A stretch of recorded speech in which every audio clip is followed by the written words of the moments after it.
An officer saw a little girl walking home and decided she was a target. He broke her arm, leaving her on the curb. He never imagined who she was about to call.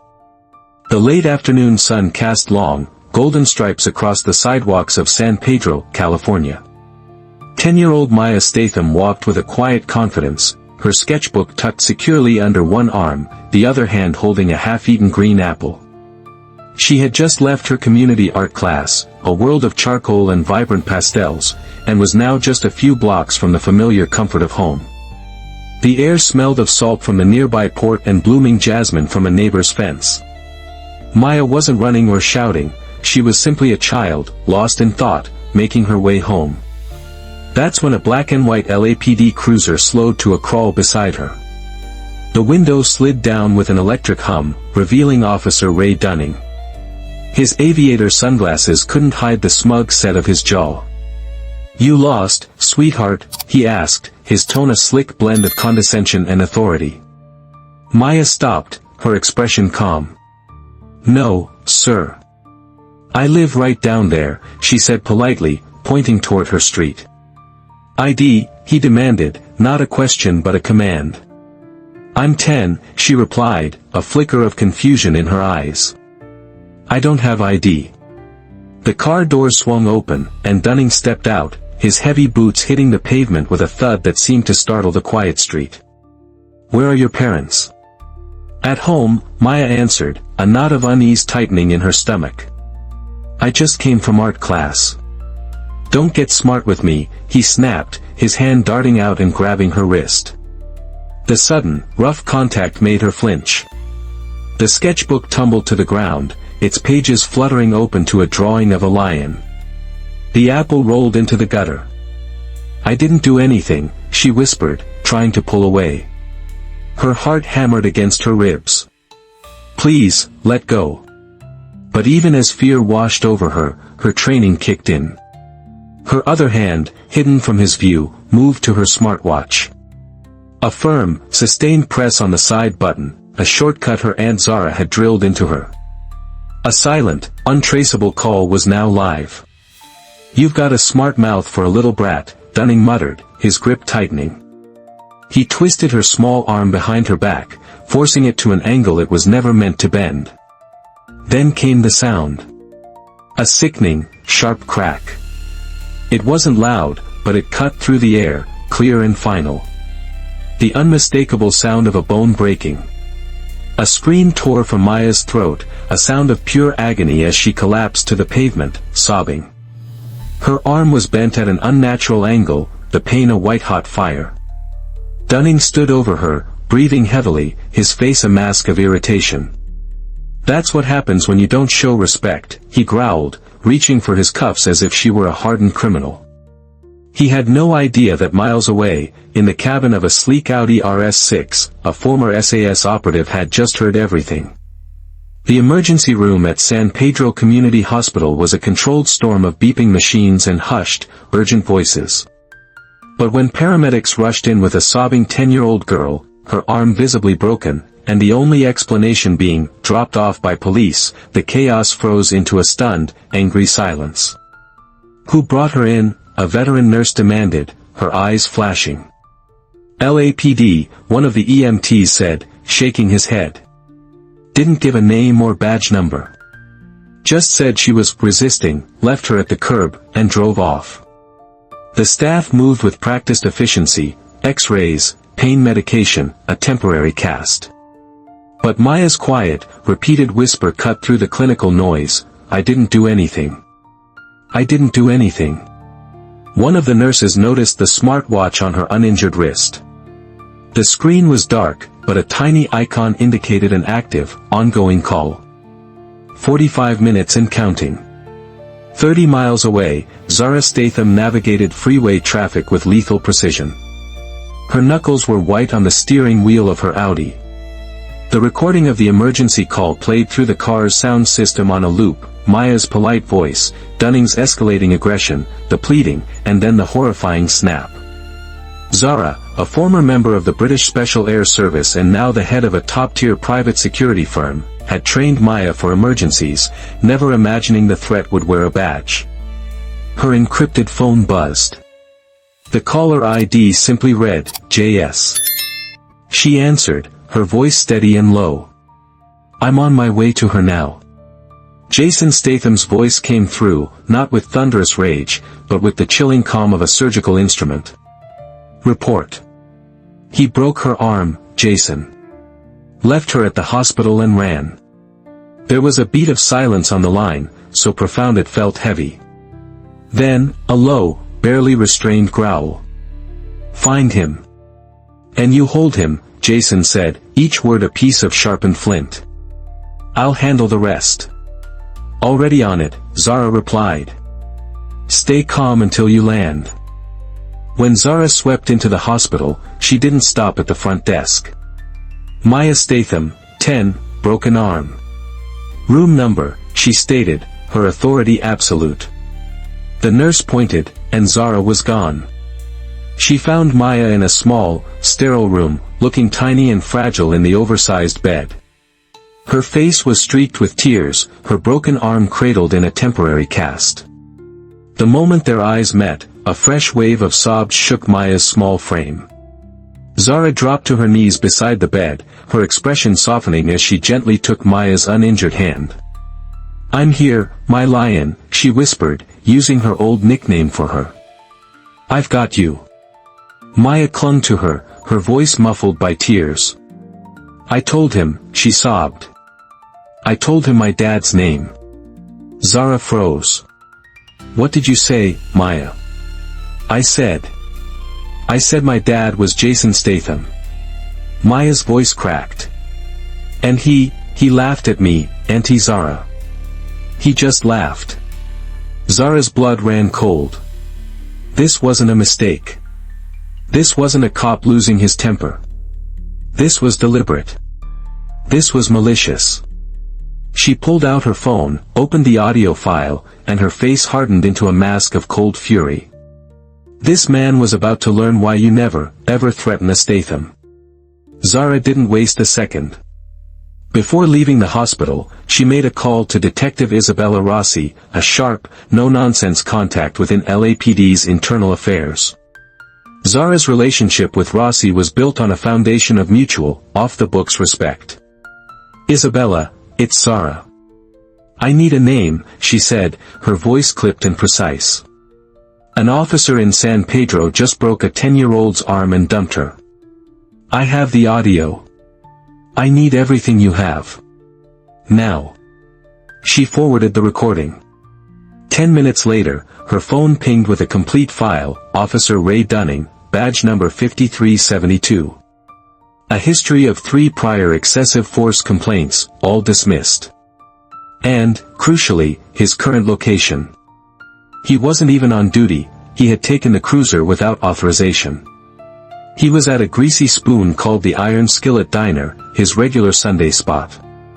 Don't do anything reckless, Zara, Rossi warned over the text. Reckless isn't my style, Zara texted back. I'm going to be surgical. The Iron Skillet Diner was filled with the clatter of cutlery and the low hum of conversation. Ray Dunning sat in his favorite booth, laughing loudly at something on his phone while barking at a waitress to refill his coffee. He was king of his small, greasy castle. Zara parked her Audi across the street and watched for 15 minutes, her patience absolute. Then, she got out and walked inside. The bell above the door chimed, and a few heads turned. She moved with a fluid grace that seemed out of place among the worn linoleum floors and vinyl booths. She approached his table calmly. Can I help you? He grumbled, not looking up from his phone. Zara didn't say a word. She simply pulled out her own phone, tapped the screen, and placed it on the table. Maya's voice filled the diner. Please, let go, that hurts. I didn't do anything. The diner's ambient noise died away. Forks froze halfway to mouths. All eyes turned to Dunning's booth. Then came the sound that made everyone flinch, the sickening crack of bone. The silence that followed was absolute. Dunning's smirk evaporated. His face went slack, then turned a pasty white. Where did you get that, he stammered, his eyes wide with panic. "You know who that little girl is?" Zara asked, her voice just above a whisper but cutting through the silence like a razor. "Doesn't matter." She was resisting arrest. "She's 10 years old," Zara said, leaning in slightly. "And she's Jason Statham's daughter." Dunning looked like he'd been punched in the gut. "And I," she added, her eyes locking onto his, "am Zara Statham." He opened his mouth, but no sound came out. Are you threatening me?" he finally managed. "If I were threatening you," she replied, her voice dropping even lower, "you'd be face down in your eggs right now." She slid a napkin toward him. On it, she had written in clean, block letters, "Maya Statham. Room 306, San Pedro Community. Broken radius. Audio recording. Witnesses. Det Rossi, Internal Affairs. By the time my brother gets here," she said, her voice a cold promise, "you'll be lucky to keep your pension." "You people think you can," Dunning began, his bravado returning. Zara slammed both hands flat on the table. The salt and pepper shakers jumped. The entire diner flinched. "What you did wasn't policing," she snarled. "It was cowardice. You broke the wrong little girl, and now, I'm going to break your career." She turned and walked out, leaving him sitting in a silent diner, the entire room staring at him with contempt. His phone buzzed. It was a text from his precinct captain. "My office. Now." It began not with a bang, but with a click. The audio file, uploaded anonymously to a whistleblower platform, spread through the internet like a digital wildfire. Within 12 hours, #JusticeForMaya was trending globally. The raw, unfiltered audio was horrifyingly intimate, a child's panicked pleas, an adult's snarling rage, and the gut-wrenching snap of a bone. It wasn't just a news story, it was a visceral experience. Major news outlets aired the clip, their anchors looking visibly shaken. The revelation that the victim was Jason Statham's daughter poured gasoline on the fire. This wasn't an anonymous tragedy anymore, it was personal, and it had a famous, formidable face attached to it. By 9 a.m., 2 news vans were parked outside Ray Dunning's suburban home. Inside the LAPD's Harbor Division, the atmosphere was toxic. Officers avoided eye contact, the department fractured between those who secretly agreed Dunning had it coming and those who resented the outside scrutiny. Captain Eva Rostova, a woman who had navigated departmental politics for 20 years, knew she was facing the biggest crisis of her career. Zara Statham walked into the station lobby at 11:13 a.m. She wore a tailored black blazer and combat boots, a folder tucked under her arm. She placed it on the front desk. "I'm here to see Captain Rostova." 10 minutes later, they were face to face in Rostova's office. "Miss Statham," the captain began, her tone weary, "Internal Affairs is conducting a full inquiry. Officer Dunning has been placed on administrative leave." Zara raised an eyebrow. "Administrative leave?" "He shattered a child's arm and abandoned her. He didn't file a report. He ran." "That's not a policy violation, Captain. That's a felony." She slid the folder across the desk. It contained Dunning's 3 prior complaints, all meticulously detailed, all buried. "You didn't follow procedure then, and you're not following it now. This department is under immense pressure," Rostova said defensively. "You have until tomorrow morning to fire him and issue a public apology," Zara said, her voice devoid of emotion. "Or the Statham family goes public with everything. And I mean everything." By 2 p.m., the front of the station was flooded with protesters. Their signs read, "Justice for Maya, protect kids, not egos, we hear you, Ray." At 6:44 p.m., the moment came. As Ray Dunning, dressed in civilian clothes and carrying a duffel bag, tried to slip out his back door, he was met not by Zara, but by 2 uniformed LAPD officers. A black Dodge Charger waited for him across the street, clearly a getaway car. He was skipping town. "Ray Dunning, you're under arrest," one of the officers said, as neighbors emerged, phones already recording. The footage of the disgraced, cuffed officer being led away went viral in minutes. It was a small victory, but Zara and Jason, who had just landed and was watching the scene unfold from a secure location, knew it was just the beginning. The storm had made landfall. The day after Dunning's arrest, Jason Statham stepped before a wall of microphones outside LAPD headquarters. He wasn't flanked by publicists, but by Zara and a team of stone-faced lawyers. He wore a dark, impeccably tailored suit, and his eyes, magnified on screens around the world, were like chips of ice. "A man who swore an oath put his hands on my daughter," he began, his voice a low, controlled rumble that commanded absolute silence. "He broke her arm. He left her. He thought he was invisible." He paused, letting the weight of his words sink in. He was wrong. But this is not about one broken man. It's about a broken system that created him. And we are here to fix it. Within days, they launched the Aegis Initiative. It was more than a foundation, it was a machine. A rapid response force of civil rights attorneys, forensic accountants, retired detectives, and trauma counselors, all funded by Statham and run with Zara's military precision. Their mission, to be the shield for those the system refused to protect. The public response was overwhelming.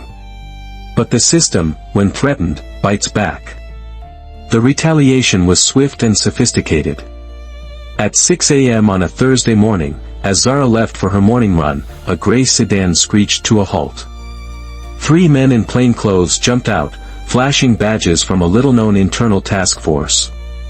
"Zara Statham, you're being detained for obstruction and aggravated assault on a peace officer." Before she could react, she was cuffed and pushed into the car. No Miranda rights, no phone call. It was a classic intimidation tactic, a ghost arrest designed to scare her off. The footage, filmed by a neighbor, hit Twitter in 10 minutes. By 6:45 a.m., Jason was on the phone with Detective Rossi. "They bypassed all official channels," Rossi said, her voice tight with anger. "It's pure retaliation, Jason. I don't know where they took her." "I want every name," Jason said, his voice dropping to a deadly whisper. "Every signature. Every home address." By 7 a.m., Zara was in a holding cell. They didn't question her, they simply left a clipboard with a pre-written statement for her to sign, demanding she cease all activities of the Aegis Initiative. She read it once, then tore it in half. At 8:02 a.m., the cell door swung open. Jason Statham walked in. He wasn't alone. He was flanked by 2 of the city's top lawyers and a lead agent from the Department of Justice's Civil Rights Division. Jason didn't speak.